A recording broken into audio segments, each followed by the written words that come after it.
3, 2. Hello and welcome back to the United by Football podcast. I'm Abs. I'm Thomas, and today we've got not one, but two special guests. One, a media sensation, and two, play for the Socceroos, captained Sydney FC, Alex Brosque, and Mr. Joekay. How are we, boys? Very good, very good. Yeah, loving it to be here, mate. Very happy. That's it. Thank you, boys, once again for joining. And Joe, if you want to introduce a bit about yourself, how'd you get started on mainly TikTok and mainly getting into SBS and Deploy as well? So obviously started on TikTok, social media, talking about A-League, NPL, grassroots, anything Australian football. Since then, just been keeping at it, growing it over time. Now it's good to see the A-League, Australian football starting to build a bit more momentum. And so now starting some new gigs as well this season, which is going to be really exciting. But yeah, that's pretty much where I'm at. And I needed some backup. So I thought I'd call none other but Mr. Sydney FC himself, Alex Brosque. Obviously, mate, you've had an illustrious career over the years. Tell us a bit about, your career, where you're at now. And Yeah. I mean, if you told me to wear a jersey, I could have represented. I'll pull one off the wall right now if you have to. But these boys have come in there. Alex, but you are Mr. Sydney FC, so you don't really need a jersey. Your presence holds, Nice. Oh, look, I mean, how far back are we going? How far back do you want to go? I guess given the occasion and the week, I did grow up in Western Sydney. I'm still living out in Western Sydney. All my family, friends are from the area, so that's where my junior football was played. Most of my younger years coming through when the NSL was still up and running, and I used to support being just around the corner, Marconi. Used to go and watch their games, and eventually, going through the system and going through the AIS pathway as well, which was around back then. Yeah. Ended up finding my way back at Marconi playing first grade, which as a young kid was a dream of mine to be able to do. But the NSL was on its last legs really, and I played 2 or 3 seasons at Marconi before the NSL basically died and wrapped up, and then there was that year of it was different anyway. I'm not going to say that I went overseas because there was nothing. I mean, the pathway was always to go overseas, play a couple of years in the NSL and look to go overseas and stay there. So I guess with the NSL winding up anyway, it sort of felt like that was the right time to go. So I went and played a season in Belgium for a team called Westerlo. And it didn't go according to plan. Obviously you hope as a young kid you're going to go there and everything's going to go great. Yep. But it didn't. I got an injury in my first match, was out for about 6 weeks, and then just struggled to get a lot of game time with a couple injuries as well.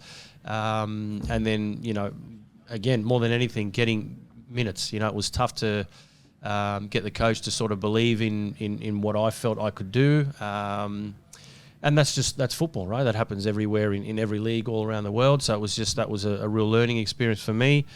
And then the A-League was starting up, and I sort of looked at it as an opportunity to try and kickstart my career again and get going. In that respect, there's a lot of buzz going around the A-League. I saw the players that were signing, a lot of, Socceroos coming back to play, guys like Steve Corica, Ufuk Tale, these guys, not a Socceroo, but, a big name player. So it felt like there was a big buzz coming into Australian football, which there hadn't been for a long time. I hadn't seen anyway. So use that as an excuse to come back. And the only real club at the time that had a spot available was Queensland Raw, and Miron Bleiberg was coaching at the time, and he offered me a spot in the team. Yeah. Played there for 1 year, then signed that year with Sydney FC.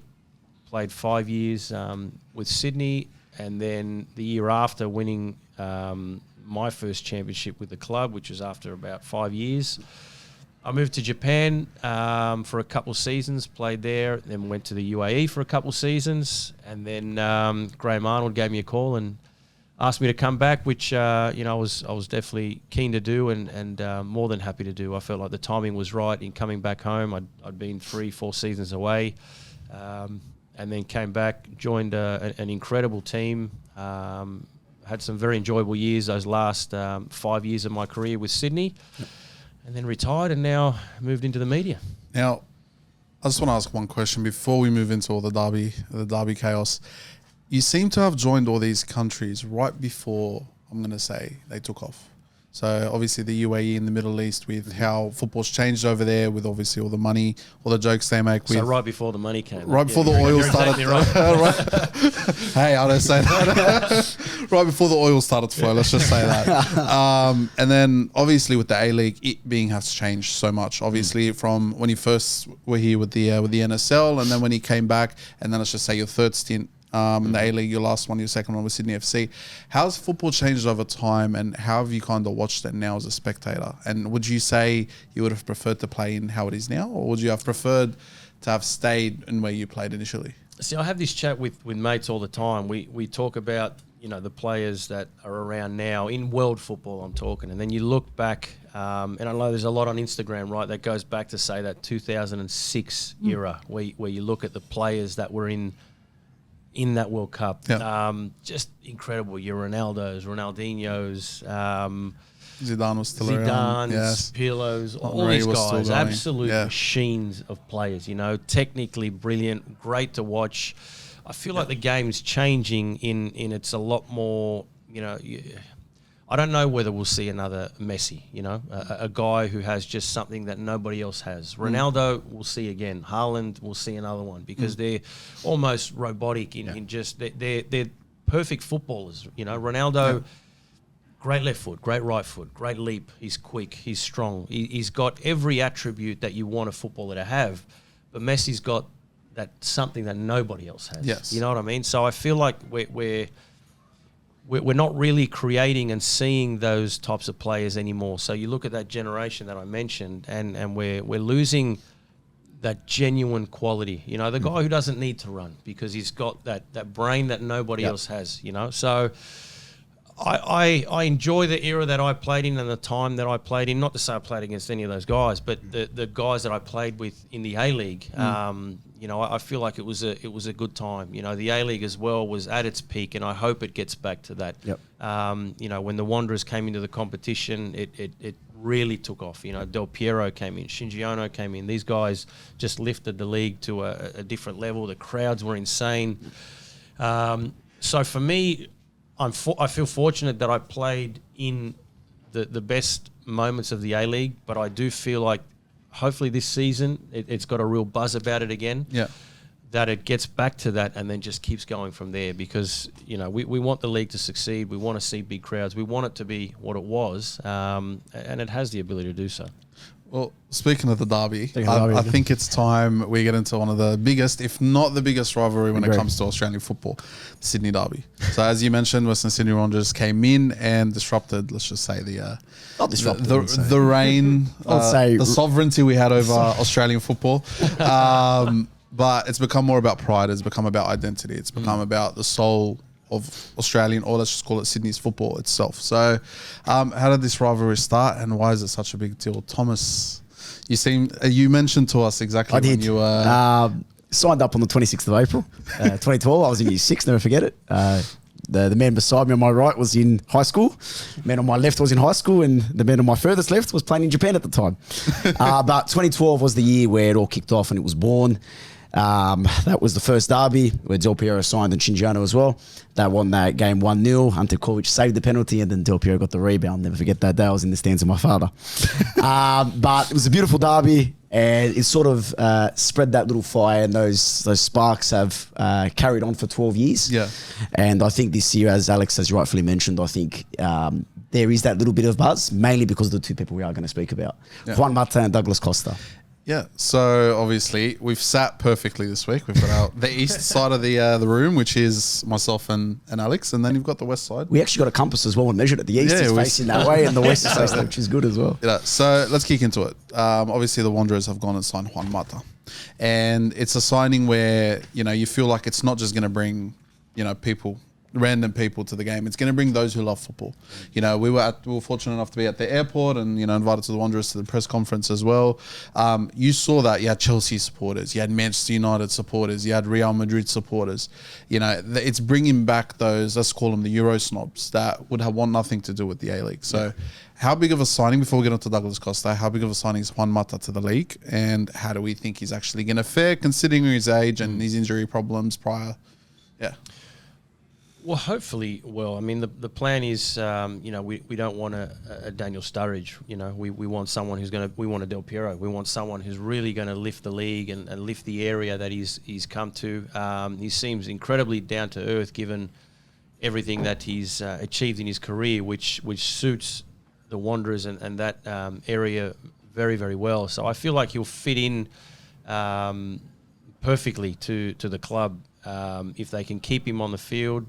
I know the physio there, and he'll do a great job in doing that. Then there's no doubt he'll have an impact on the field, off the field. We definitely know, but that's what we need. The timing of it is perfect, you know, because the league's sort of been in a decline. If you you know, read the press and listen to what the press say about our game and where it's heading and all the woes and financial troubles, and all of a sudden the league's gone out and signed two big names. So he's huge. I mean, we all, you know, you mentioned Chelsea, Manchester United, Real Madrid. This is he's a massive name, and one we probably didn't expect to get going into a season like this. So to have him here, we're incredibly lucky. To have them both facing off in round one is brilliant. I mean, scripted perfect. Hopefully they're both on the field, and hopefully it's a good game, a really good game. Speaking of that, Alex, Joe, the other man in that equation, Douglas Costa, from Copacabana Beach to Bondi Beach. What's your thoughts on that? What's his influence going to be to this league? I think it's going to be a massive influence. I think we've already kind of seen it in the ACL too, the kind of impact he can have. Yep. And what's really surprised me is his willingness to come here and play. Yep. Like for me, when they first signed him, he was going to, in my head, I was kind of thinking this could be one of those Daniel Sturridge, one of those signings where they're coming for a holiday. But the fact we've got him out travelling to the Philippines in pre-season, I think that says so much about him and what he's here for and what he's going to offer the club and the league. And the fact he's already putting in really good performances in those games. So coming up this weekend, quite a scary player to come up against in first round. I agree. But, exciting across the board. I hope he does well, just not in the round one. It's not around one. Yep. Now, look, it's going to be difficult as well, and we were talking about it off camera. You don't know where Sydney could get you. You know, the left is strong, the right is strong, the middle's like we just look like a team that is complete now. I look at that team and I'm like, all right, depth you could question, but that 11 of it stays fit together. It's just balanced and it's well balanced. But back to the Wanderers side, this is a player that I actually went to school with, and he's just signed with the Wanderers this season. James Tomolkovski. Come through from the MPL, Marconi. How do we think he might fare? Do you think he'll actually get any minutes this season up front in the 10? Where do you think he's going to play? I think it's exciting because, you know, we don't see a lot of MPL players coming through and getting that opportunity. So I think what he's done with Marconi, you know, scoring the amount of goals he scored, having a great season, winning the league with a club with a lot of history in Australian football. I think it's great to see the Wanderers give him a chance, and I think he's a genuine goal scorer. You know, when you look, we look at the Socceroos now, and we're trying to find someone who's going to score goals week to week. We've got Mitch Duke, who's working hard. You've got a couple of players there, obviously in Stamatopoulos who can score. But outside of that, there's not a lot of players that just have that natural gift of being in the right place, knowing how to finish. That is a gift, you know. Being in the right place, it's easy to say, oh look, he's just always there. But why? You know, he knows he's got an eye for goal. And these types of players, again, when you've got so many foreign attackers that come to this league, it is hard for Australian youngsters to get a chance. But good to see him get a go. And I think he's got that flair. I think what that national team's lacked for a while is that kind of flair, that unexpected ability of just, you don't know where they're going to be, what they're going to do. And I think you compared him once to almost like a Muller Havertz type, where he's a 9.5, if you want to call it that. it's just, he plays it perfectly. We were there on the Members' Day. They had a friendly against each other, the A team versus the B team, if you want to call it that. He's still got on the score sheet there. Every game I've gone to, he's gone on the score sheet. It's crazy. Yeah. Maybe you're the lucky charm. Maybe I'm the lucky charm. Maybe if I'm there at every game, he might score at every game. But before we get onto the actual tactical side of stuff, let's touch on the fans' perspective. So we know you've got the Sydney Derby. You know, you've got the RBB, you've got the Cove. Two very loud, very proud groups. And, you know, sometimes... You know, it's obviously not on the good side of the news, but again, that's a whole nother issue. In terms of the atmosphere, how big of, you know, a part do they play? Obviously from yourself as a player and Joe as a fan and ourselves, of course, how big of a part do you think they play in the midst of this rivalry, and how big of a part will they play on the weekend? The derby is all about the fans. I mean, us players, we feed off the energy that the fans bring to the games. We see all the stories, we read a lot of things that are being said in that week, and then when you get to the ground, you can genuinely feel what the fans think of you. You know, and they're telling you as you walk past, they're telling you as you go to warm up, and that's what makes the game, you know, because then you want to go out there and prove them wrong. You want to go out there and score and then go right up in their faces, you know. So that's, as players, why we play. So that these games, and coaches, players always say it, is about the fans. So the fans are what have made this game as big as it is. You know, for me, playing in that ANZ game, 60-something thousand people, that was insane. I mean, to think that Australian football had gotten to that, and that Western Sydney and Sydney had done that, and to be a part of it, to be on the field on that night was incredible. So this game, it's gone away a little bit from that. And yes, you know, the over-policing of games has had its, which is another issue, but that's, I think, stalled the progress and what we used to see with the RBB and the Cove. You know, it's frustrating to hear a lot of the stories from them, you know, not being able to enjoy games the way we want them to enjoy it. So if we can loosen up from that side of things and allow these two sets of fans to just be, then there's no atmosphere like it in Australia. And just touching on what you said, like going up to the fans, we were at the NPL final about a month ago, 6 weeks ago or so. And Timokov, I remember when Timokovsky scored. So he's of Macedonian background. Now he's playing for Marconi. And I'm pretty sure Rockdale, of course. There was a time against Rockdale. I'm pretty sure he played, or he was at Rockdale and they wouldn't actually let him start or something like that. He scored. He just went up to the fans and he just stuck his arm out and he went. That's what football's all about. This is me. It's like and that's what's missing. Correct, absolutely. You know, you score, you go up. Like I know it's the COVID, I know the RBB. I know there's some people that might click the wrong way and they'll jump on the field, but go up there, create that kind of tension. But then you have to deal with the aftermath, which is the biggest problem. But as much as you need, like, the fans play their part off the field, the players need to as well. You need someone who's going to say something that's going to spark the other side, you know, and then on the field as well. Like Santalab used to do, he'd score and he'd go right up to the Cove and give them that one. Yeah. And that eats you as a fan. Absolutely. It eats you as a player. Of course it does. You want to kill him when he does that. But that's what adds to the game. And you need heroes, you need villains, you need narrative, you need things to talk about. And I feel like I think Mark Rudin tried to bring that back and tried to really create that divide again between East and West, which he tried to do very well. Yep. I just think the team itself has struggled. You know, the team and what the Wanderers have been built around compared to what they used to be under Popovic, are very, very different. So with Alan Stajic coming back in, if he can get that mix right of not just saying you're playing for the people of Western Sydney, but getting a team who understands that and plays what the people expect, you know, and work hard, fight hard, and are ready to kill, you'll change. You'll get a lot more people there. I completely agree. Before we go on to the man on my right, Mr. Joekay, thoughts on the RBB. How was it as a player, game day? Obviously, it's a common term that's saying it just feels different on Derby Day. Obviously, it does. But sort of explain to us that process. Game day, day of the Derby, how does it feel? For me, it was the whole week, and I feel like I was in a unique situation where, because I lived and grew up and still live in the West, I felt it more than anybody. You know, I every party I'd go to, barbecue, friend's house, that was the conversation about the Derby. So you couldn't escape it, and it was just there all the time. The noise.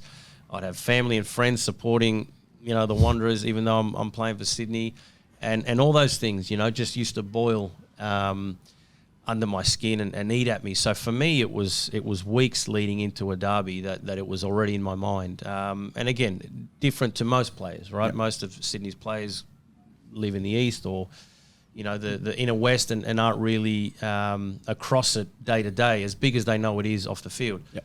So for me, it started weeks before, but leading up to it, and then game day was just special. Waking up, because it wasn't just me; it was my family. So my wife, she would go through the same things. The same conversations, same things that I would feel. So we'd wake up, and that feeling was there of we cannot lose today.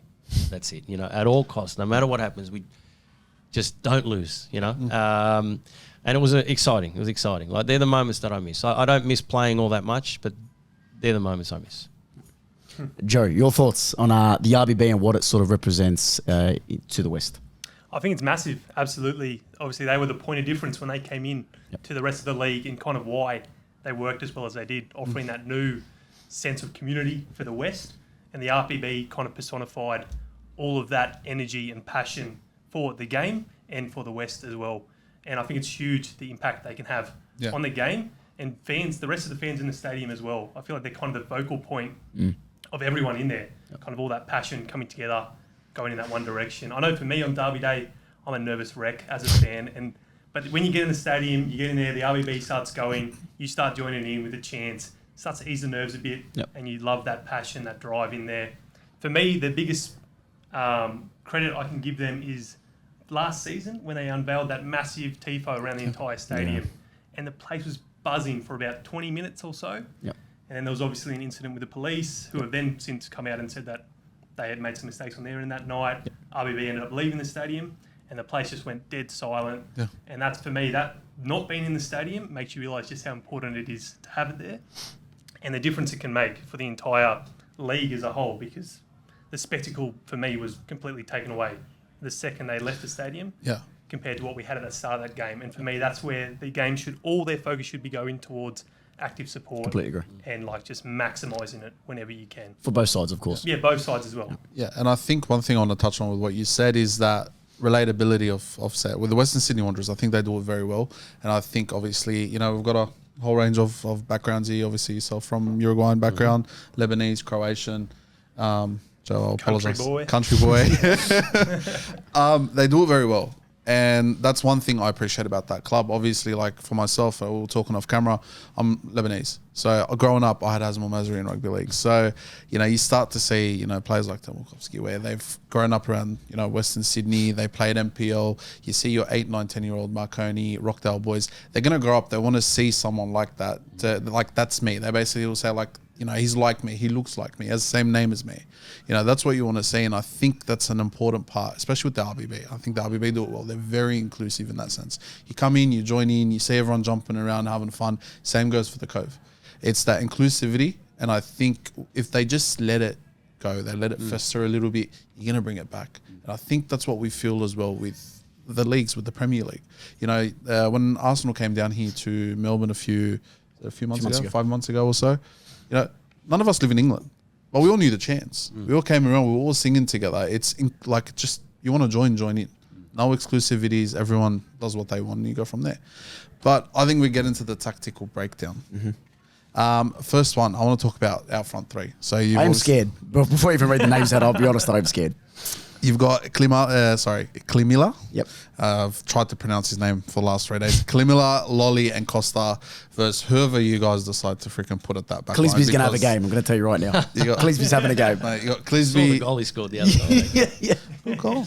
Unfortunately, he won't be that high enough. And unfortunately, Alex, we want him to do more defending than shooting, unfortunately. So you got Simmons, who I think will start at right back. Yeah. And then you've got the Kareem brother who's just signed. Kareem, and Bonneting most likely. And then Bonneting most likely. Now, I think it was a couple of games ago, he decided to play with a back five. Do you think he'll go through with that again? No, back four. I think back four. Back four. Because I think Costa is going to not pace abuse, but I think he's going to...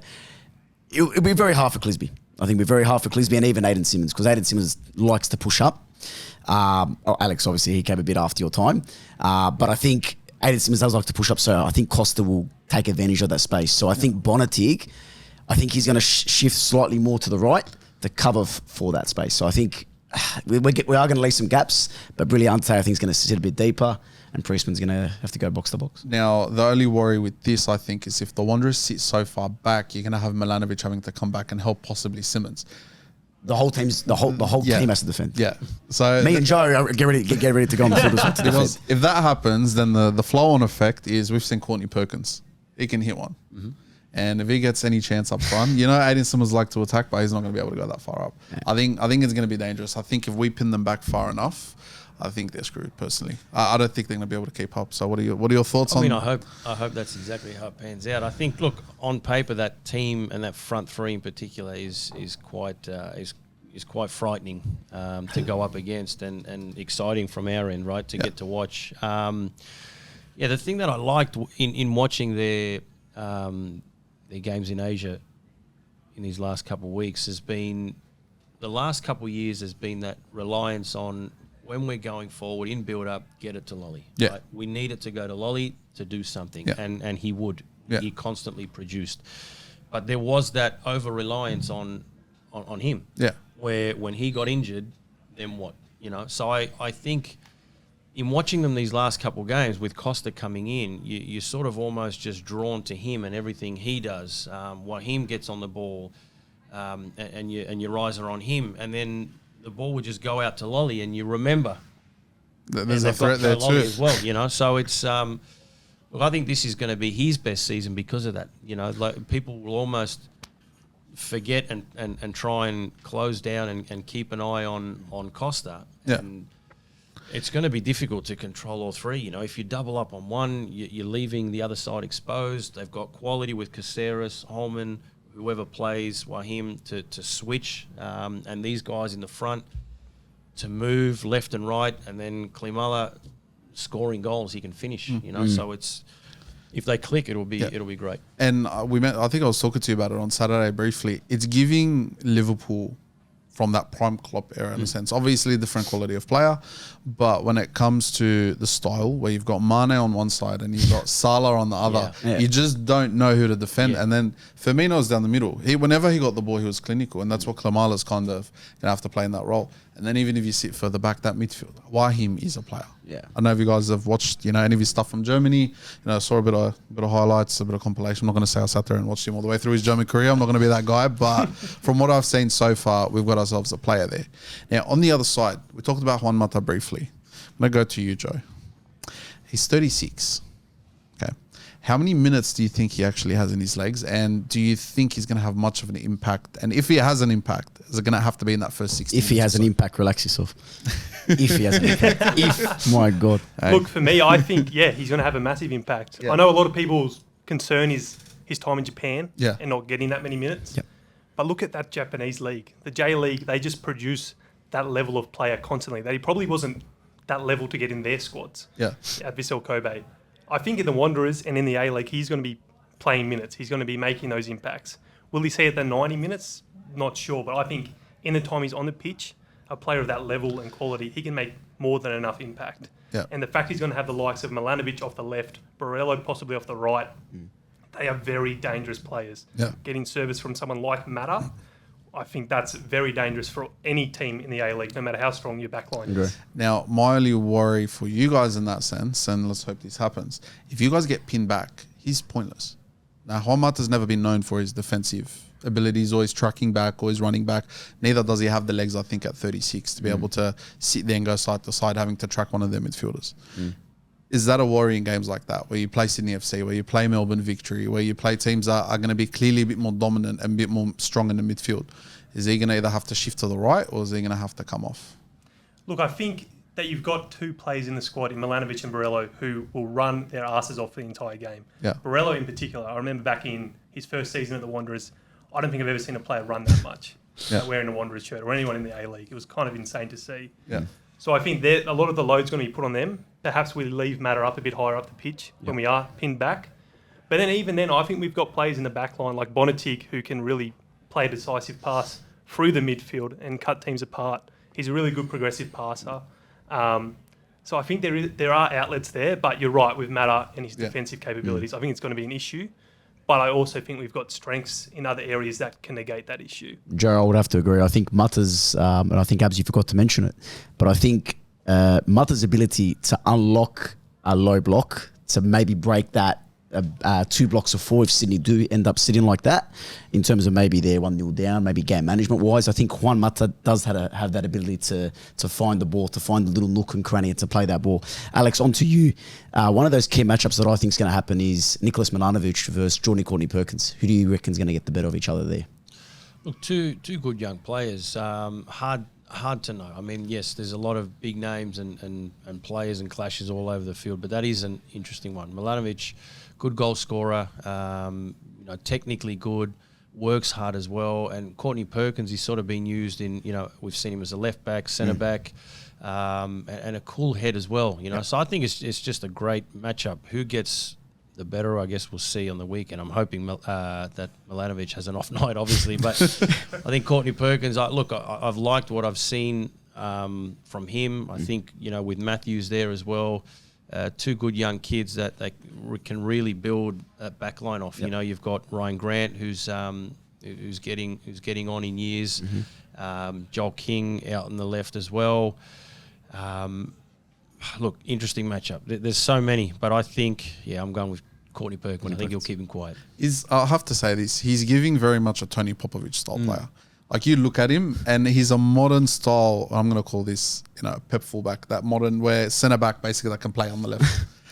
I'm telling you, Courtney Perkins, mate. He's a hell of a player. Milanovic is a good player. And Milanovic, we'll talk about him going back to playing Croatia last year. Dinamo Zagreb. There was talk that he would go, yes. That fell through and he's re-signed, I believe. Yep. Now, 2-year extension.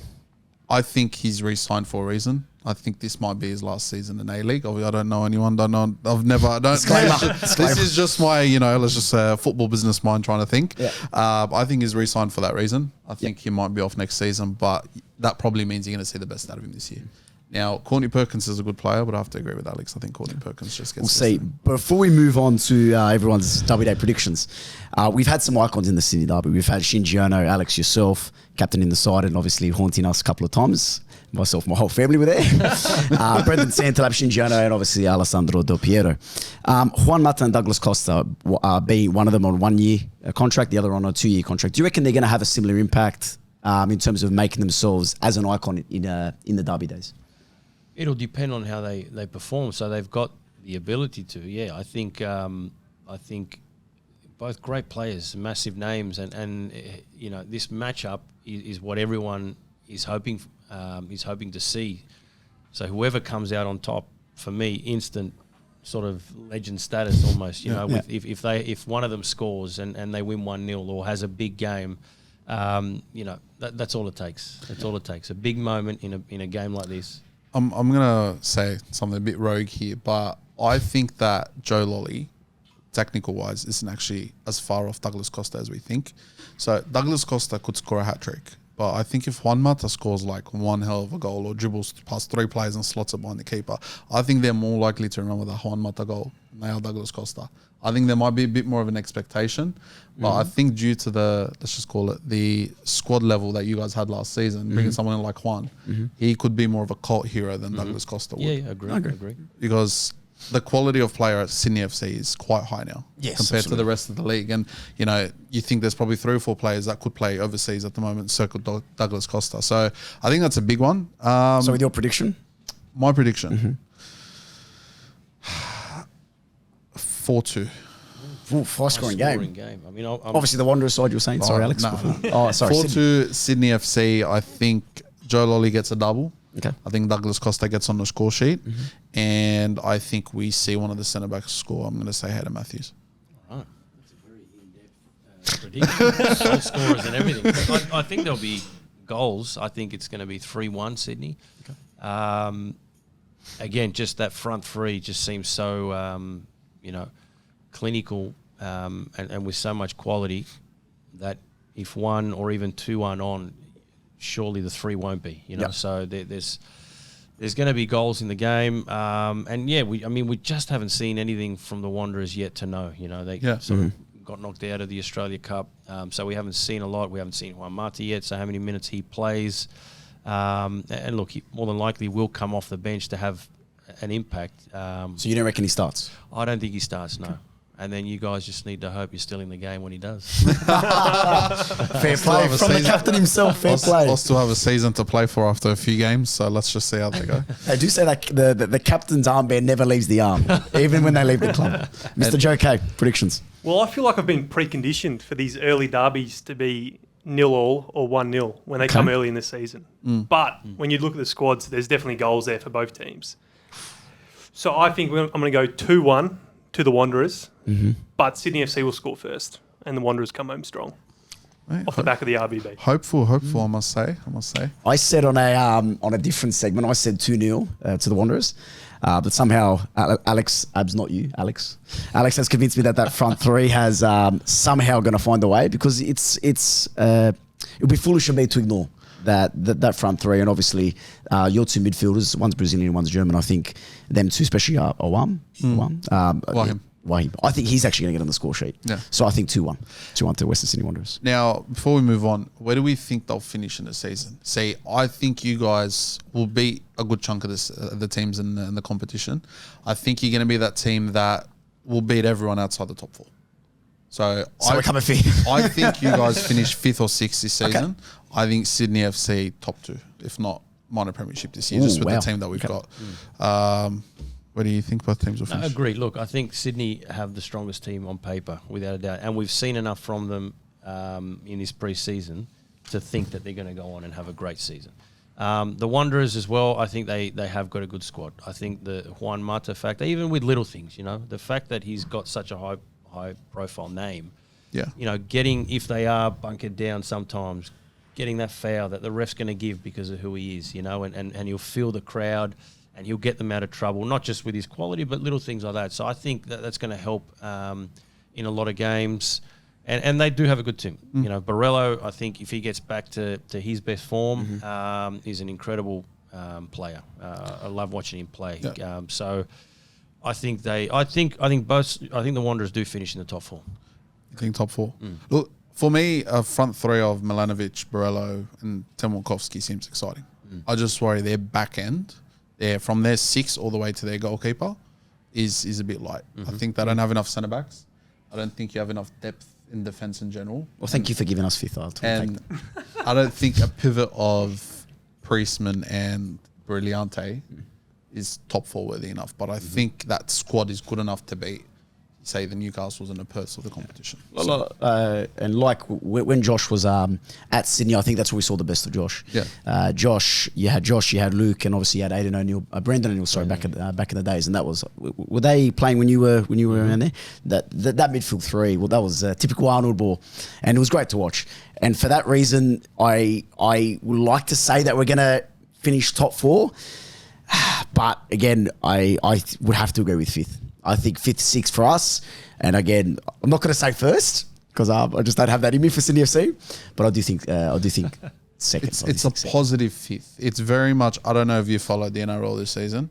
Bulldogs finished 5th or 6th. Yeah. But we finished 6th, sorry. But we walked away from the season with a smile on our face. It's you never want to say that. No. But it's we have our team back type of season. I think that's what the Wanderers are going to have this year.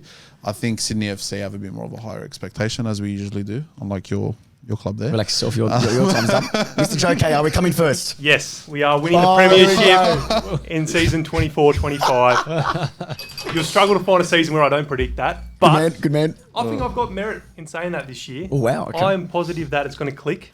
And if it does, we'll be very hard to beat and very hard to keep us from scoring against you. I'll give you whatever you want if they finish first. Okay, let's go. I'll take the whole range of Wanderers jerseys. Yeah, you can take those 3. If you want to have a change teams to a decent team, I'll give you that. Relax yourself, mate. Relax yourself. No, honestly, I think we might be slightly underrated this year. Okay. I'll even take one home if they come first. There you go. Might even put one on, eh? That'll make the back page of the Daily Telegraph. There's that photo of me in the scarf that time after a game. And a fan come up to me and asked me. I said, mate, I'm not putting that on. He goes, oh, come on, mate. You just broke my heart when we beat them 3-2. All right, mate, just so you can sleep tonight. Was that the comeback? It was. Was that the comeback? Yeah. I think that's when he scored. It's like, I've heard it so many times over the last few weeks. I think the A-League posted it, and Sydney FC have been posting it. Where he scored. I will say this: you had one hell of a chip on you. You need to teach me a few things, man. I don't have a touch, mate. You're a keeper. You need to focus on saving them. Thank you for my you. And for Sydney FC, Mr. Joekay. I think Sydney FC guaranteed a top 3. Ooh, guarantee. Okay. Yeah, I don't see them dropping any lower than that. I think I really hope we do get the 3 big dogs up top: Wanderers, Victory, Sydney. I think if we get that this season, that's going to be huge for the league. And we've never really, if I'm right, we've never really had that where all 3 have been firing in the same season. I don't think so. I think, Alex, maybe you'll know more. Is that right? Wanderers versus... You right there, mate? Yeah, I'm lying. I apologise. Wanderers versus Sydney and Wanderers, Sydney, Melbourne. Have we ever had that in the top 4?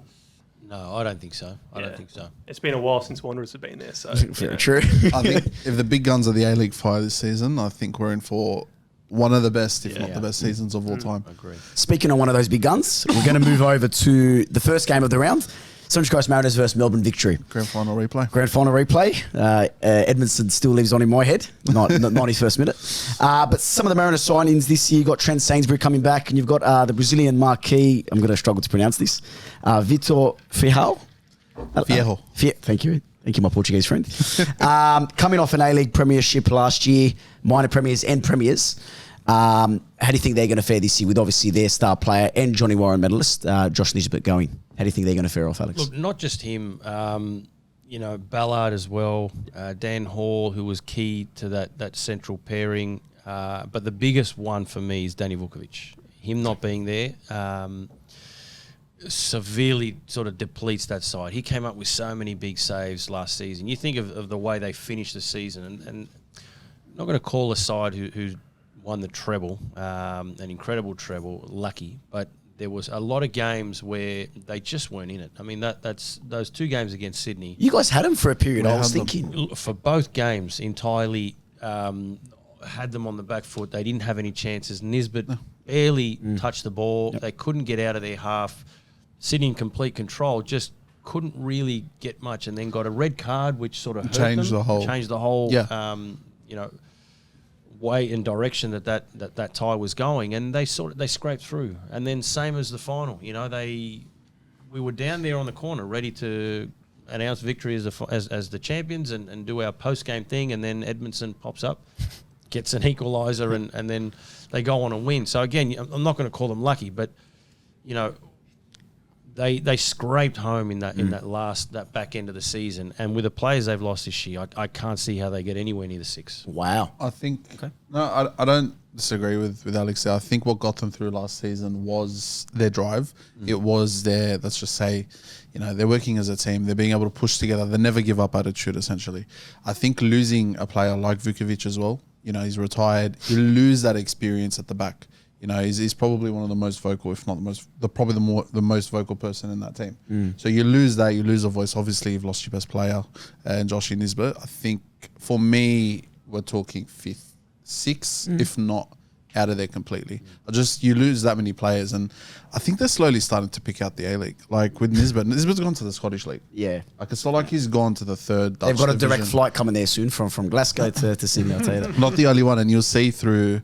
There's a few that's gone to the Scottish League. In terms of that, Alex, obviously you lost Vukovic, but you've gained the former Socceroo in terms of Trent Sainsbury. What I'm interested in, Joe, is that Brazilian partnership. You got Mikel Docker still there, and you got obviously help me out. Vitor Ferreira. How do you think they're going to work, and where do you think they're going to finish this year?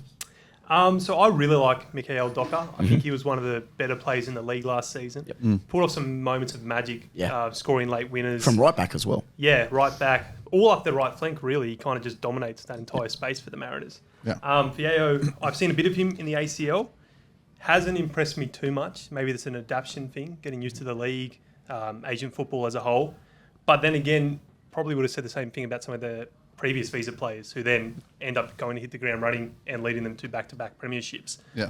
But for me, and it's so hard to write them off because done that the last 2 seasons and they've performed again. But this year for me, the combination of Nisbet and Ballard, that's massive. That's completely gutted their team. Yeah. And Jacob Farrell as well, who I think is probably one of the biggest losses. Yeah.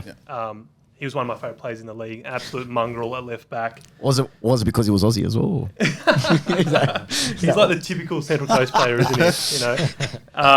From the country, some would say. For me, I do see them falling off, but I just can't put them too low down the table. I've got him in 6 personally. Yeah, that's probably where I'd have them as well, in 6. I think for me, it's between them and Wellington who'll take that last spot. But my thing is the coach. So Mark Jackson's record... Jacobson. Jackson, isn't it? Mark Jackson, sorry. mate. Record at MK Dons was 6 wins and 16 games before he left them there. Now, I know he's just won a premiership there. Do you think he gets that leniency? Now, I've seen it before where a club, another club I support, the Western Bulldogs in AFL. We hadn't won a premiership since 1954. Coach of Luke Beveridge came in within 2 seasons. We won the premiership. Ever since then, let's just say it's just gone plateau and downhill. A little improvement, but they've given him that leniency because of that. Do you think, I know it's a different sport, but do you think that type of thing works in soccer as well, or football, sorry? It does to a certain extent. I think if he's got his side, at least, again, if they don't do well from a results point of view, if they're performing and the crowds are still coming because they're appreciating what the squad is doing, they're working, they're putting in that, typical Central Coast fight that we know the club has, the community stays behind them, then they'll give him that opportunity to maybe build again. His squad's been depleted again. We saw the squad he inherited, which had from this previous season already lost so many players. Silvera, Cummings, and I wrote them off, last season. And then they went on and he had an incredible year. Yeah. So I think he's definitely earned that little bit of leniency, but we've got to see enough from them for him to stay there. Yeah, and if they work with the youth development, I think they've actually got a very good system down in the Central Coast at the moment with just producing superstars. Yeah. And if they use that to their advantage, now before we go on to the next team, things on the complete opposite, I think they'll go better than I think they will. Melbourne Victory, on the other hand, who are the complete opposite, I think have probably one of the more senior teams in the league this season. New coach Patrick Kisnorbo, I think I've mispronounced that, replaces our new Socceroos coach Tony Popovic. So they brought in Vargos from the Greek league at the Atromitos. Sorry, apologies about Reno Piscopo, who had a really good game actually. Top game in the FA Australia Cup. Yeah, the Australia Cup final. Brandon Hamill, Mitch Langerak, Jack Duncan, and Josh Rowlands. He's coming from the Netherlands, right back there. So obviously they've lost a few. Paul Izzo being the big one, who was massive for them in the final series last year. Yeah. How do we think they'll fare? It all depends. So Paddy Kisnorbo comes in. Fans don't really like the appointment. Obviously, with his ties with Melbourne City and that rivalry, I found it an odd appointment myself. I found it odd that Paddy went there. It would be like Graham Arnold going to the Wanderers. It's strange, but it's happened. So he's got some way to convince his fans and get them on side. And then this whole Arzani thing's happened. Yeah. Fornaroli as well is on the outer, and you wonder how he's going to get that change room, and because he's a good coach, very good coach. We saw what he did at Melbourne City and how he had that team, running week to week. Whether he's able to do that with Melbourne Victory, given you've got two very important and influential players in that change room that he isn't seeing eye to eye with, that can really disrupt the season. Now, I've seen it work on the other hand overseas. Obviously, I think we've talked about it many times where Mikel Arteta, for example, with Aubameyang, your captain, most influential player in the change room, disagreed with him, basically told him, look, this is the team I'm training, I'm the manager here, you can see yourself out. I think he might be trying to do that. I think he's trying to, let's just say, swing it around the room a little bit to show that he's the guy, you listen to me. He's got his system. He knows how he wants to play. He knows who can fit into that system. And those players, I think, that are kind of on the skirts of his system, one wrong move and I think they're gone. Which is fair enough, but I think the fans then need to understand that. The club needs to understand that because there's always a year of hurt when you're doing that. I've seen coaches as well being part of teams where that's happened. And that year is tough because those senior players, they can disrupt. If they're not playing, they're not happy, they're in the media, they're saying things, they're just a bad influence on the younger ones. And not to suggest Fornaroli and Arzani are that type of player, but it can happen, Yeah. you know. And then eventually when he gets his way and he's able to bring in the players, it won't be till next season. So there could be, that's where I don't know. I think on paper it's a good team. You know, whether it's a year of pain for the Victory in allowing Paddy to mould the squad into what he wants eventually, or whether they hit the ground running and he, you know, does what we know he can do, we'll see in those early rounds. Yeah. Joe, for me, I think the main man that I was really impressed with last year, I think we can all can say, is Zinedine Marchash, 28-year-old now. He's got a year under his belt in the A-League. How do you think he's going to fare in his second year? I think he's going to do even better than last year. Yeah. He was one of those players who really just adapted to the league better than most marquees do when they come. Left a mark on Sydney FC, one of the early big blues, literally running through a couple of players. But yeah, for me, I think he's going to go again for another big season. He'll be one of the key players, no doubt, in Paddy Kisnorbo's squad. You know, was there in the Australia Cup final. Seems to be no issues there with the new manager coming in. Kisnorbo seems to like him, so I think he's, again, going to be set up for another big season. And if he's firing at his best, like we saw in last year, Victory, again, will go a long way. So you reckon that's a top 4 finish? Is that?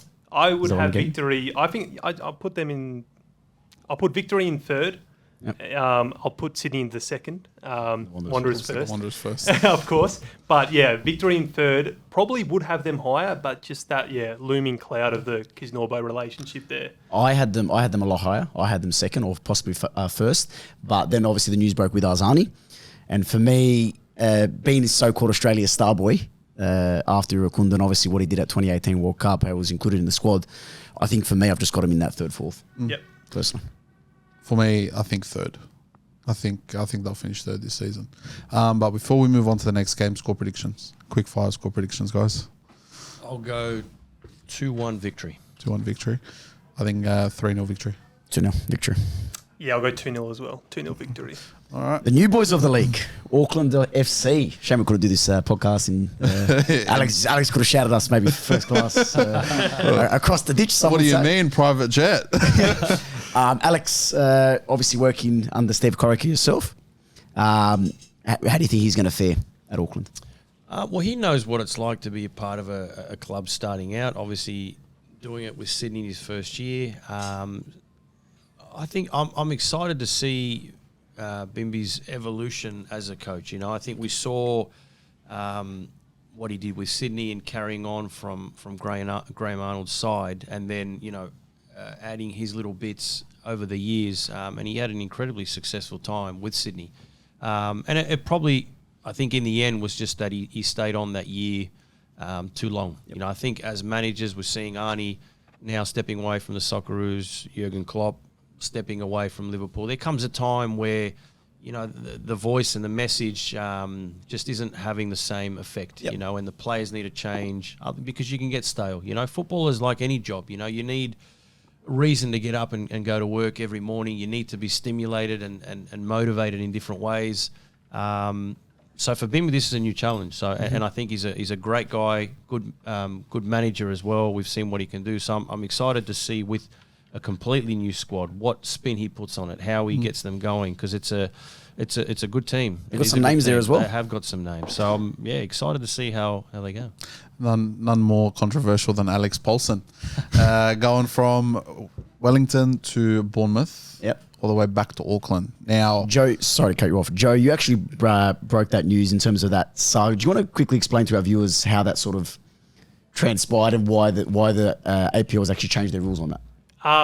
So essentially, Paulsen, actually we'll go back a bit further than that. So Auckland come in as a new team. Bill Foley, who is the money behind that, also owns Hibs in Scotland and Bournemouth in the Premier League. Yeah. So obviously with the new introduction of Auckland, that's another A-League team. Now, at the same time as this is all going on, Alex Paulsen earns himself a move to Bournemouth in the Premier League. Completely deserved. Had a fantastic season, by far and away the best keeper in the league last season. Now, many A-League fans were hopeful that he can kick on from that, progress into Europe, build on his career there. What ends up happening is Auckland announce him as a player, but immediately people start pointing out the fact that that goes against the Caceres clause, which was introduced in the past to stop essentially City Football Group doing what they did with Anthony Caceres, signing, I believe, him from the Mariners. Is that right? And then loaning him back to Melbourne City in the A-League. So obviously that rule was introduced to prevent that from happening in the past, to essentially stop multi-group ownerships manipulating the system. So when Paulson was announced as an Auckland player, obviously that was a lot of shock that came with that. But then I think it would have been about an hour after that signing was announced, the APL announced that they were in negotiations about changing the rule, which is, the timing is very funny on that. Absolutely. Bit of dodge about that, eh? Yeah, we still don't know exactly what happened there, whether it was a club just did it without realising it or what exactly went down. But since then, the rule has been overturned. I believe that now clubs can utilise their multi-ownership to bring players back to the league. And we've seen it with Alex Paulson. So, how do you reckon he's going to fare? Look, he's a great keeper, and I really like him. And I think Chiefy's system at Wellington got the best out of him. Obviously, they sat quite deep, restricted other teams to probably lower percentage chances. Yeah. And Paulson could really flex his athleticism with those shots and really pull off some outrageous saves from long distance. I think this season he might have a bit of a step back in performances just because they're probably going to concede a lot more higher chances. But he's still a fantastic keeper and probably will be the best keeper in the league. So I still think, still a massive player. Do we think Paulson knew? Obviously, he knew about the deal going into it. You must. Do you think he thought he was actually going to Bournemouth? There's probably more of a likelihood of that happening than, say, Caceres going to Manchester City. Yeah. So I think so. I thought he'd genuinely signed for Bournemouth. It's a club. I mean, if Joe Gauchi's gone to Aston Villa, then why not? So I think there's probably a difference where it's more realistic in this case. You know, I think where the City Group were obviously just trying to exploit a loophole. And obviously, you know, the Bournemouth owner has done the same thing here, but I think he could very well, with a good season, end up in Bournemouth. So slight difference, and maybe he did, or maybe he had that discussion and knew exactly where he was going. Yeah, look, I think he knew exactly where it was going. I don't think you casually sign with Bournemouth and then, you know, before you know it, you're back in Auckland from there. But if history tells us anything, they're playing finals this year. Because the last two teams, I believe, that have come into the league have played finals in their first season. Wanderers, MacArthur and Western played finals. I believe Western won it in their first season. Western won it first season. Yes, and the Wanderers also played finals in their first season, I believe, as well. Minor premiers, mate. Minor premiers. So do you think they'll be playing finals? And do we think that they'll be finishing in anywhere near around the top four with a team like that? I think depends how well they click, but I think it's hard. It's hard coming together as a new team. But you're right. Every team that's come into the league has been able to do it, and it's because of the circumstances. So you go into pre-season already understanding the challenges you face. It brings the squad closer together, and that's that little edge that you can have over teams. So I think they make the six, but for me, it's sort of fifth or sixth. I think they'll scrape in. And on to Brisbane Roar quickly. Well, boys as well. Do we think they're playing finals? I think sixth as well. Sixth as well. Yeah, they're a pretty hard one to predict. Obviously, a big Kiwi contingent there. I'm gonna have them just outside seventh. I'll go seventh. So yep. I was going to Goal say difference. Yeah, I'm going. Imagine Cover all bases. them and Wellington fighting it off for the last while. That'll be good. On to Brisbane Roar quickly. Not much happening there. Like we mentioned before, there was a Lebanese Pro League player that I signed with them as well, Walid Shur. Have you got his jersey? Mate, I'll be getting it. Don't you worry, mate. One trip, we're going to Queensland soon anyway. I'm going right into that Brisbane Roar store. Give me that Lebanese. Should be good there. Ben Holloran, Ben Warland, and Marcus Furk-Rainis. He's a centre back from LA Galaxy, so they've kind of dipped in over there. Everyone else, they've gone shopping in Adelaide United, to be honest. They've had about 2 or 3 players signed from there. Player departures, Nikola Melejuznic from Perth. Thomas, if you want to tell us a bit about him.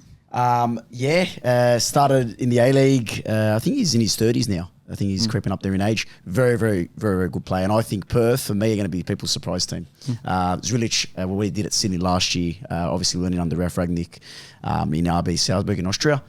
He's a very, very good coach. Obviously, it's his first head coach appointment, but I think he's going to do well. But we'll speak about Perth later. For me, I think Brisbane are going to be one of those teams, likewise with Jets. I think it's going to be a tough year for the Roar, personally for me. I think I see them mainly in 8th or 9th. Joe, thoughts? Yeah, for me, something similar, maybe even a bit lower on the table. Oh, wow. Pretty weak squad, if I do say so. A lot of unknowns, though, as well, with their visa players. Rafael Struik, the Indonesian winger, I believe, or winger/striker. He seems to be one who scored his first international goal the other day, which is always a good sign for visa players coming in, that they're representing at international level. But for me, just a lot of question marks with this squad. So I'm going to go, I'll put them in towards the bottom of the table. I'll go 13 teams now. I'll go 10th. Yeah, I think 11th. When your coach has said 17-year-old defender Lucas Harrington is the best centre-back, best defending talent in the country, said Ruben. He's got a very last name. I'm not going to try and pronounce that. But he said the 17-year-old is the best defender in the country. For me, if you're resting your hopes on that, I think you sort of highlighted to the public, where do you think they're going to finish? He's trying to give the kid confidence, obviously, going into the season, similar to what they did with Waddingham last year, as the striker. Ross Aloisi, when he started the season, had no other options. He came out and said it. So you've got to give those kids an opportunity, give them confidence. I agree with the three that it's a fairly weak squad. I've got them down in the bottom 3. Yeah, I agree as well. And quick score predictions for the Brisbane-Auckland game. Auckland at home, first game buzz, first game at home, 3-1. 3-1. 3-1 to Auckland. Yeah, I'll go a big win for Auckland, 3-0, I reckon. Wow. Yeah, they'll get off to a good start. Alex? 2-0. 2-0. Auckland. It's Premier League reference. It's giving Brentford. It's giving. It's giving Brentford first game in the Premier League. I'm going to go 2-0. On to the next game there, Newcastle Jets versus Melbourne City. Quick go through Newcastle Jets. Player rivals, they've got Lachlan Rose coming in from Macarthur, Matthew Scarcella from Sydney, Eli Adams from Victory, and Alexander Susnia from Perth Glory. They've lost I've always struggled with this name. Stamatolopoulos. He's gone off to Motherwell in Scotland. So they've signed him for $300,000 actually. Bahaji is off to Brescia in the Serie B, and Rena Piscopo, as we mentioned before, 3 massive players last year. Gone. And that team was already, was pushing it. They've also lost, obviously, players like Carl Jenkinson, who was there last season. That little bit of extra experience. Obviously, Arsenal fans don't remember him in the most positive of light. He didn't get many minutes there, but when it comes to a team like Newcastle Jets, having someone with his experience like that, losing him is huge. And again, losing Stamatolopoulos, that's a big one. That's a Socceroo-esque. That's a international level stuff. It's a massive. For me, I want to go quickly to what broke this week, where Costa Grosas, 24-year-old, is the captain. Alex, being a captain yourself, does age really come into effect there? It depends on the person.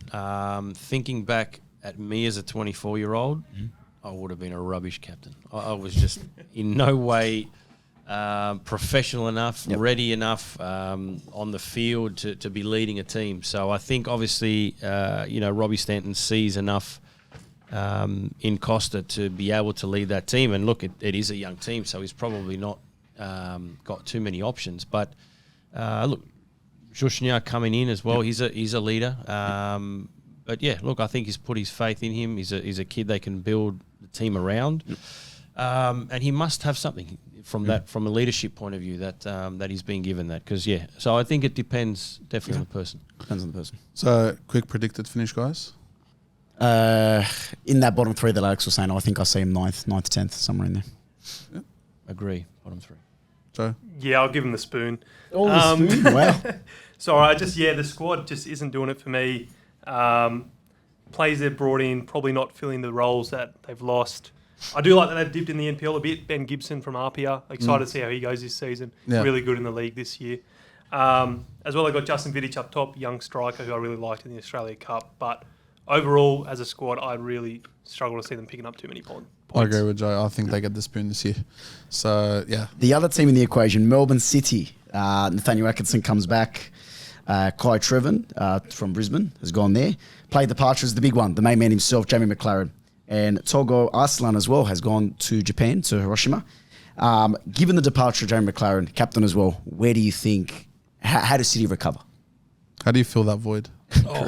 Look, I think with Jamie McLaren, yes, they were blessed for many years in just a natural goal scorer. But I think, look, it allows the team to adapt a little bit. I think outside of his goals, the one criticism with McLaren, and it came in the national team, was there wasn't a lot else that he offered when being on the field. And if you're, in all fairness, if you're scoring goals, you don't need him to do anything else. But there would be moments, many moments in that game where you almost wouldn't see him, and then he'd pop up and score a goal. And if once he started to sort of lose that, I think it's time for him to have moved on, which is good to see him do and test himself somewhere else. But I think it allows the squad now to change the way they play, look for someone probably a little bit harder working up there. But how do you replace 20 goals a season? It's not easy. Yes, and even with the loss of Tolga Arslan, like he's played in Germany, he's played in Italy, he's played in Turkey, and you think, all right, you've lost McLaren, but you've lost that on top of it too. It's a big one for me, and I think for me they finish near the bottom as well. Really? Yeah. Melbourne City. Joe, even with the likes of Matthew Leckie and Andrew Naboot, you reckon There's going to be a team that's going to flop this season, and I think it's Melbourne City. I think it's Melbourne City. Okay. If when I Melbourne say City near the finish in the bottom, I'll give you whatever you want. Listen, Melbourne City, I think will finish about 3 spots off the bottom, but I think they'll be closer to the bottom than the top 6. no chance? Yes. That's my wild prediction. Listen, everyone's got a wild prediction. I think that's it for me. I think there's a team this year. Alex is devastating you right now. Just like I don't know where they finish. I just can't see them finishing that low. But look, you're entitled to every season there's a team that just say flops. Yep, I agree. And all it takes is one person to call something as rogue as I just have now, and you'll look back at the end of the season, you'll be like, oh, he's really a visionary, isn't he? But I think for me, Melbourne City, you don't lose 2 players of that size and maintain where you want to be. All right. So let's go 10th. I'm going to say 10th. I'm going 7th. I'm going just outside. I reckon they'll go top. I reckon they'll sneak in about 5th or 4th. Yeah. I think they've lost a lot, but L.A. Lepane and Max Caputo as well, 2 youngsters I think could fill the void. Yeah. Yep. And the score. Oh, sorry, Alex. Around the same. 5th, 6th, 7th. I think they'll be battling for those last couple spots. And your score predictions between Jets and City? I think draw. I think it'll be 1-1. Okay. Abs. Give me 1-1 as well, I reckon. 1-0 Jets. One of the few points they'll pick up this year. You reckon?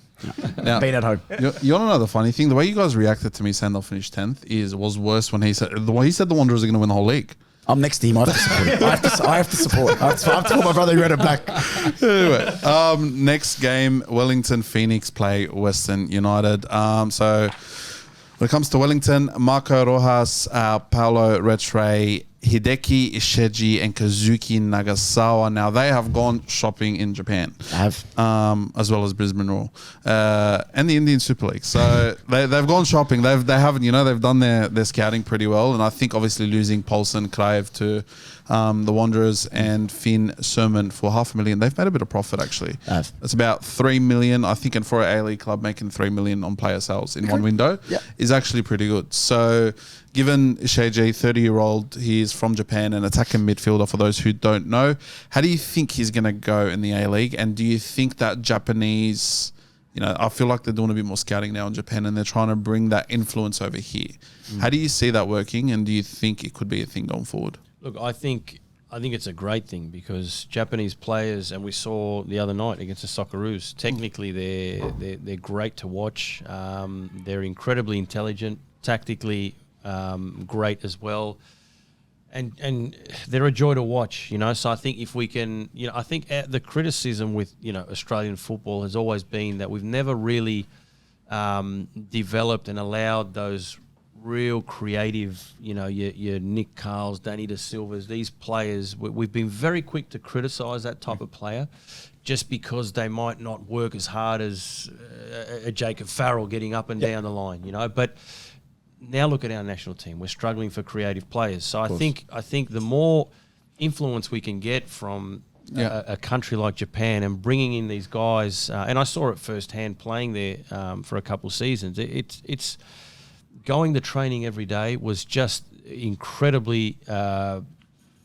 great to be a part of for me. I loved going to training because I knew the quality was just going to be great. You would get the ball where you needed it, on the right side of whatever defender was marking you, in the right areas.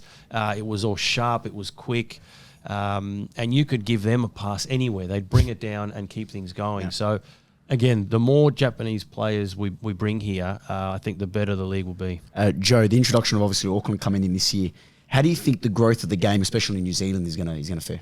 Oh, I think it's going to be big. It's going to be huge. Wellington had some crazy crowds last year. I think they broke some records. 32,000 on the 32,000, yeah, that's huge for a Wellington-Phoenix game. That was probably their biggest crowd ever, actually, thinking about that. Yeah, I think it's going to be big for football in New Zealand, having that derby there, a bit of a rivalry, a proper rivalry, opposed to the distance derby.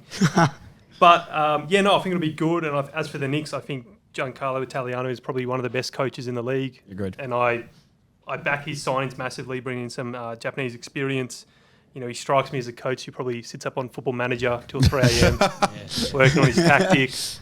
He wears nice shirts on game day on the sideline.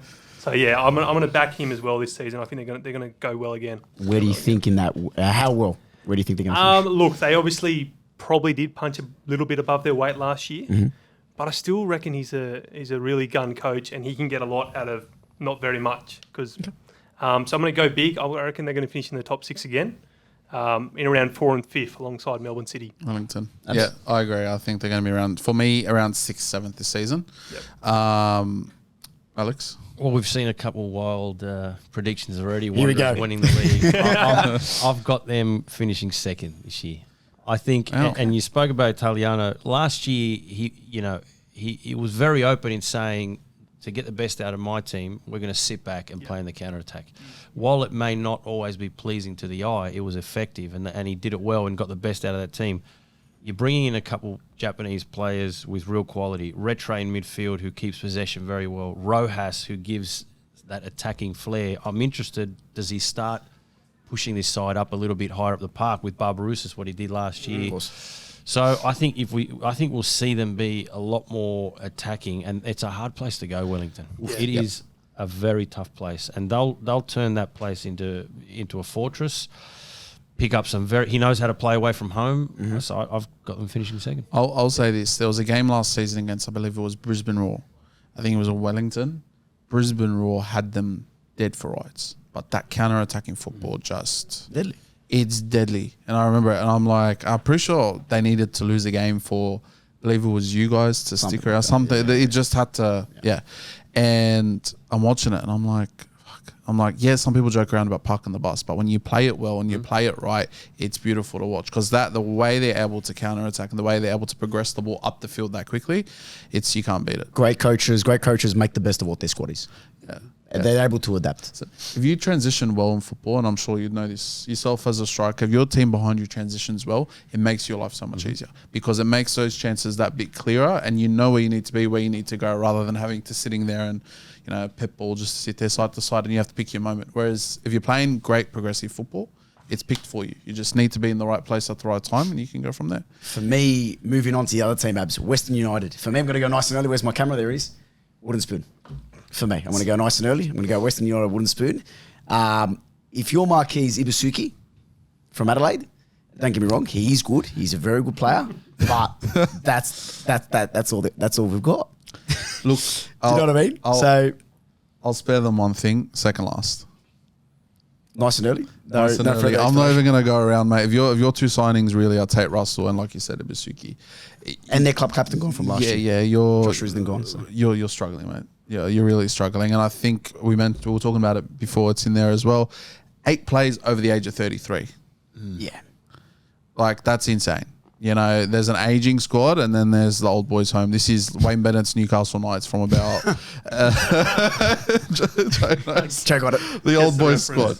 Yeah, like that's bad, man. And when you look at the rest of the A-League and you look at teams like Central Coast and even with the Wanderers, there's a lot of youth coming through. You're telling me in the whole of Victoria, you couldn't find a bunch of 21, 22-year-olds that had a bit of skill and that could play through there. Yeah. Most of their signings anyway are actual under 21s players coming into the full-time squad. But like myself, Joe, Alex, and yourself, Abs, spoke off camera. it's transitioned to a faster game. And if you've got 8 players above 33 years old, that's quite concerning. As a result, where do you see them finishing, Alex? Last as well. Yeah. Yeah. Do you reckon John Aloisi will last all season? Oh, look, it's been a couple tough seasons now, you know. So in terms of earning that time, he's certainly had it now since they won it. You know, a couple really poor seasons last year in particular, and they just, I mean, and you don't know whether it's the club just not giving him any freedom or money to go out and find some quality, but they just haven't brought in anyone, and they struggled already last year. So can't see it getting any better. Joe? Yeah, I see him struggling as well. It's interesting though because they've obviously got a lot going on off the pitch. Of course. They might have obviously moved into a new home, trying to build a bit more of an identity out there in the west of Melbourne. But yeah, it looks like they might have neglected the on-field a bit too much this season.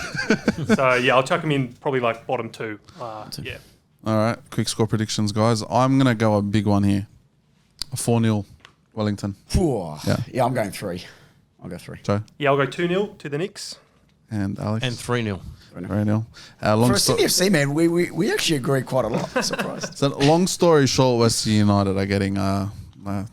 we excuse the word for we'll it from excuse the podcast. word there. Last game. MacArthur FC versus Perth Glory. For me, these are 2 underdogs for the year. MacArthur have recruited very, very well. For me, a player that's an underdog for the Johnny Warren, Martin Jakolic coming from Melbourne City. Registered 11 assists last year. Really, really good coming from Hajduk, so I've got a bit of favouritism towards there. Dino Aslanik, he actually played in Belgium and then played obviously in Saudi Arabia. Recruited one of Alex's teammates, Luke Braddon, and Chris Economides from Melbourne. Chris Economides from Melbourne Victory. I think they've recruited very, very well, and they haven't lost too many. Matty Miller being the most one, obviously going to Hungary. For me, I think Luke Braddon, although he is older, he's getting up there in age, I think off the field he's going to offer a lot. Do you want to quickly speak about Luke, Alex, and how was he to work with? Oh, look, Luke Bratton's he's got so much experience in the league, and we know that. But I think in and around the change room, you know, that's where you sort of notice, you know, he's a good character. He's someone that sort of brings the whole squad together. He's always talking with the younger ones, obviously as an older player as well. So he's got the respect from everybody, and he brings the team together. So I think that side of it's incredibly important. And on the field, he's a guy who always wants the ball. He's that number 6 that you need. You know, gets you out of trouble, can play a pass that not many in the A-League can. So he's a great pickup for me. I mean, look, Sydney obviously you know, recruited quite well and didn't see room for him, and how that was handled was a story for another day as well. Probably not great, but I think it's a huge pickup for MacArthur. I think his ball playing ability, his touch, his quality, even at his age, he's still up there. I think the player next to him, sorry, Abs, I know you're going to mention it, but Jake Holman for me, I think he's going to learn a lot. And his brother, obviously, Corey being the Sydney FC setup, I think Jake's a really, really fabulous player. Joe, do you possibly see him maybe having a year with Luke? Do you reckon he could get into that Socceroos setup, Jake? Yeah, look, the midfield in the Socceroos has obviously seen a bit of a shake-up lately with Popovic. Braddon himself getting a call-up. So I think the door is definitely open there. Holman's been fantastic the last couple of seasons, probably really underrated. I think he's going to develop a lot more this season as well. Obviously, a lot of midfielders have departed the club for certain reasons or not. But yeah, I see Jake Holman developing massively. A Socceroos call-up maybe one season too early. Okay. But I wouldn't bet against it. Where do you see them finishing? I would have MacArthur. I'm probably not as high on them as other people. I probably have them. I'm just trying to remember where I've predicted everyone else. Probably about 8th, I'd say. Okay. But like battling for finals. Yeah. Have a set of brothers ever played for the Socceroos? Oh God. Good question. Fans, do your research. Yeah. I think Did Vidmar's get there? Did he? Maybe. Tony obviously did. Oh, definitely. Yes. Vidmar, Tony Vidmar. Yeah. Absolutely. There you go. Yes. Rogue call. I think within the next 2 years, the Holman brothers will be playing for the Socceroos together. 2 years. Yeah. Okay. I think there's going to be a lot. I think Tony is going to change his ways a little bit. I think he's going to find a lot more youth infiltration into that Socceroos team. But for me, I've told you, they're a top 4 smoky. I think they're going to be the 4th or 5th. If they do well early on, I think they'll be a lot higher. Luke Braddon, I don't understand him moving. There's going from the east to the west, and then there's going from the east to MacArthur. That makes no sense to me, brother. Fair enough. Well, listen, he was either MacArthur or West Sydney Wanderers, and you're probably better off at MacArthur, to be honest. Look, enjoy the cowbells and the bullpen. The bullpen, where there's more cows than fans in there. But look, I think they'll do well. Good team over there. They've got a solid 4th, I reckon. Before we move on to Perth Glory, that was the whole drama before the start of the season. Do you think it's going to affect them, or do you think they've brushed it off completely? I think they brushed it off. You think they've brushed it off? I think Mile's a really, really good coach, and I think he would have instilled that. As soon as that's happened, off. You think they've brushed it off? Yeah, I think we saw they've already won the Australia Cup, so I think they've got a strong club culture there, and it seems like you wouldn't expect it to happen, but it looks like they've been able to sweep it under the rug pretty well. Oh, I think so too. And the other thing I was going to ask you, Alex, Jed Drew, what are your thoughts on him as a player? Look, I think he's definitely got a good future. It's probably a season where he really needs to show that he's gone to another level. I think he's had a lot of opportunities and made the most of a couple of them. But this is a season in a team that, I'm predicting definitely will make the top 6 around that 4th or 5th. Can't remember how many teams I put in the top 4 now, but I think they'll be thereabouts. So there's a lot of room in that top 4. Yeah. I mean, again, I think he's a player with potential, but really sort of needs to kick on this year. No, I agree. And before we wrap it up with Perth Glory, they've brought on Josh Risdon, Nikola Milejuznic, Nicholas Pennington, and really that's pretty much it when it comes to Perth. Obviously, David Zulic, first official head coach role that he's got. He spent a bit of time at FC, and he's spent a bit of time in Austria as well. How do you guys think he'll fare? And what will his style of play likely be, given that he's been a coach under Arnold as well, if I remember correctly?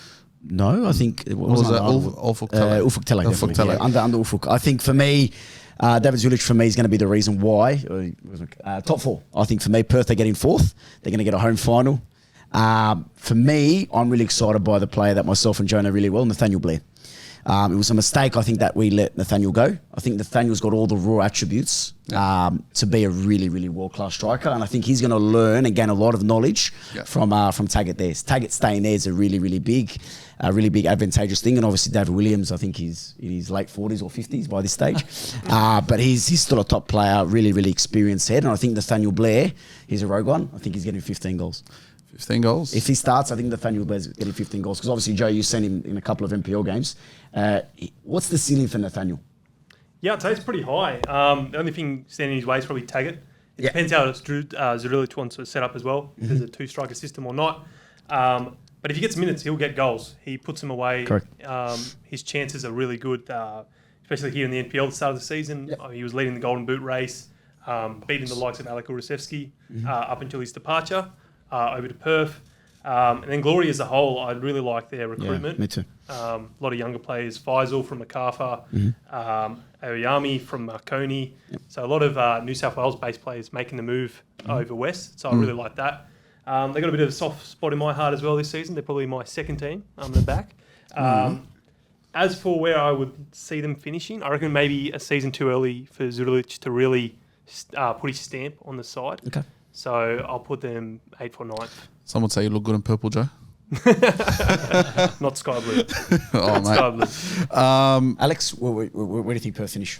I do have them scraping into the 6. I think, just interested to see how Zulic goes because, I mean, he was credited with, the press that we saw Sydney do so well last year. So good to see him go out on his own now and how, the tactics that he sort of employs. Because, again, Perth, just like Wellington, is a tough trip. Absolutely. I hated going to Perth as much as Wellington, the flight's long. You're spending sometimes 2 days in a hotel, so you're just sitting around doing nothing. By the time the game comes, we used to always play them on a Sunday afternoon.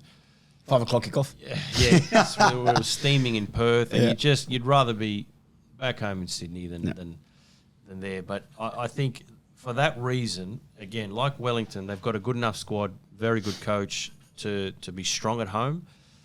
Driller again, how he changes when he comes, because Perth in the last couple of years just cannot win away from home. You know, so if they can, and I'm sure they will. I'm sure under him they'll change that. They've got some good pickups there, good players, and Taggart is the big one because for all the play and however you want to play, home and away, you need someone to score. And of course you do. He does it consistently. So I think they'll have a good season. Didn't they beat you guys at home last season? Most teams 2-1? did. Yeah, Most teams did. Didn't they? Unfortunately. The only away game that they won. Yeah. There you go. There we go. Alex, trust me, it's been a common occurrence this year. Before we move on and wrap it up, the one team we've left out, the team that does have a bye, I believe, is Adelaide United. Now, our good friend of the UBF podcast, Dylan Perez, has predicted them to win the A-League. Do we agree with that, first of all? Do we agree, guys? Did he believe it when he said it? I don't know. No way. I've got them finishing around 9th or 10th Adelaide. Yeah. Irakunda's a big think- loss, man.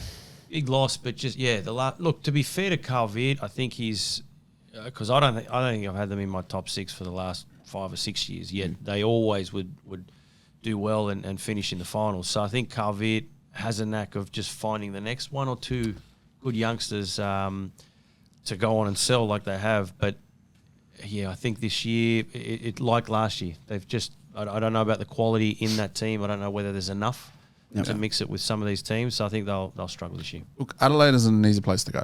Certainly a much harder place to go than Ballarat last season. If you know, you know.